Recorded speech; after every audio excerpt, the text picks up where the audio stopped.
Welcome to the Emotions Explained Insight series. This video is on proper parenting. Raising a kid means a whole bunch of things that you have to do. You have to keep them in school, you have to make sure that they do well while they're there, you have to keep them dressed, make sure they have enough to eat, and just generally make sure they don't get hurt. That's an awful lot to think of. Nowadays, of course, you also have to consider, am I raising an emotionally healthy child? Because if not, you know that as an adult, they're going to have behavior problems. So this can be a really overwhelming and daunting task. Well, we're going to make it simple for you. I'm going to give you 4 basic rules that as a caregiver, you have to follow in order to make sure that you raise an emotionally healthy adult. Before I get to the details, I want to give you some background on me so you have an understanding as to why I'm doing this video. The first part is that I have 3 young adults. 2 of them are boys and 1 a girl. And I think it's kind of important that I've had experience with both genders because it kind of makes you a little more well-versed as a parent. Plus, one of those children, when they were younger, was really struggling in their early teens. And I spent a good portion of my time with them to really help them turn their lives around. And that gave me great insight as to how you raise a healthy child.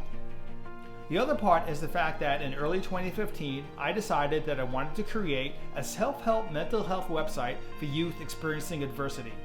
So I enlisted a psychologist friend of mine, and for the next 2 years, we researched heavily as to what an emotionally healthy child is. But also, when that's not going well, what do you do to remediate them and help them out? At the end of those 2 years, we actually decided not to go ahead with the website because we felt that contacting minors that were having challenges was going to prove really difficult and risky for us. However, what I had done is created what I call the foresight model, and that's actually what I'm going to teach you today. It has to do with this notion of the theory of the 4 social emotions. What the theory says is that guilt, shame, fear, and worry make sure that we do the right thing and that we don't do the wrong thing. And that includes not only for ourselves, but also us in relation to others. Now, if everything goes well during childhood development, these 4 emotions will be in alignment. So basically, they'll operate as intended. However, if there are issues, then there will be problems as an adult. That's what this video was all about. I'm going to show how you as a caregiver can properly instill these 4 social emotions in your child. I'm also going to give you examples as to how you might over or underparent and basically cause misalignment in one of these emotions. And I'll give you specific examples related to the behavior that will show you that something is amiss. One last thing before I get started. I am a life/personal development coach. And whenever I'm working with someone and they're engaging in undesirable behavior, that means they're not doing something they should, or they are doing something they shouldn't.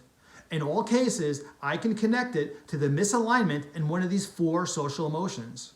More importantly, I can tell them what went on in their childhood that made them develop this social emotion problem. And this is 100% of cases. So literally, I can explain all undesirable behavior based upon this social emotion theory. All right, let's get to proper parenting. For all the emotions, we're going to start by talking about what proper parenting looks like. Then after that, we're going to look at overparenting and what the resulting behavior is, and then underparenting and what the resulting behavior is there. All right, let's start with guilt. Now this is something that is kind of simple to do in theory, but can be hard to do in practice. And what you need to do basically is just cherish your children merely for existing. That can be kind of hard to do when you're coming home from a hard day work or maybe just overwhelmed in general. But most of your interactions with them must be positive. You must merely cherish them for being there and being on this planet. Overparenting and guilt has to do with what is called aggressive abuse, physical, verbal, and sexual. And inherently what you're teaching the child is that bad behavior is acceptable. As a result, they're going to under-experience guilt. That means when they behave badly, they're not going to think there's anything wrong with it. Underparenting and guilt has to do with actually passive abuse. That means economic, emotional, and mental. And basically that's kind of like neglect, withholding, or obstructing. And because of this, the child is going to wind up growing needy. They're not getting kind of the basic cherishment that they need, and as a result, they're going to need that from others and constantly look for it. For shame, proper parenting has everything to do with letting your child make their own choices that are age appropriate, of course, and then celebrating them, not telling them what you think they should be choosing. Overparenting and shame occurs when you give your child an arbitrary sandbox. And by that I mean is that there is right and wrong and there are choices. And a child should be able to make whatever choices they want.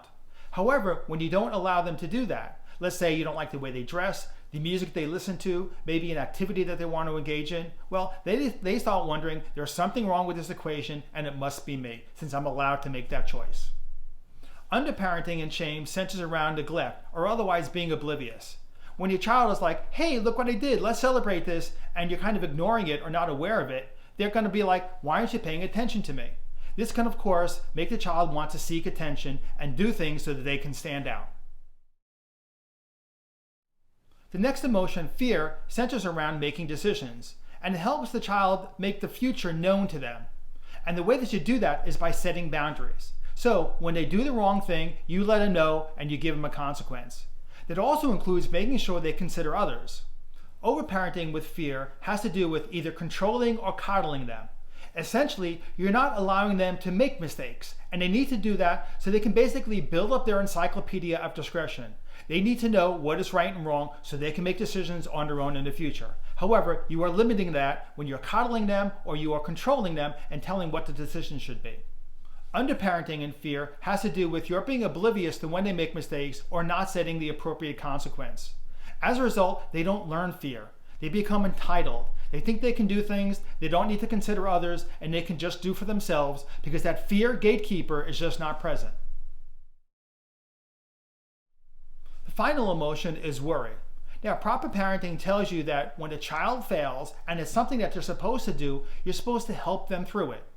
You're supposed to make sure that they learn how to overcome these obstacles and work through the failure that's inevitably going to happen. This is the way that they achieve success. Overparenting with worry occurs when a child is either not allowed to fail or when you criticize them when they do fail. In both cases, they aren't building up the needed perseverance system.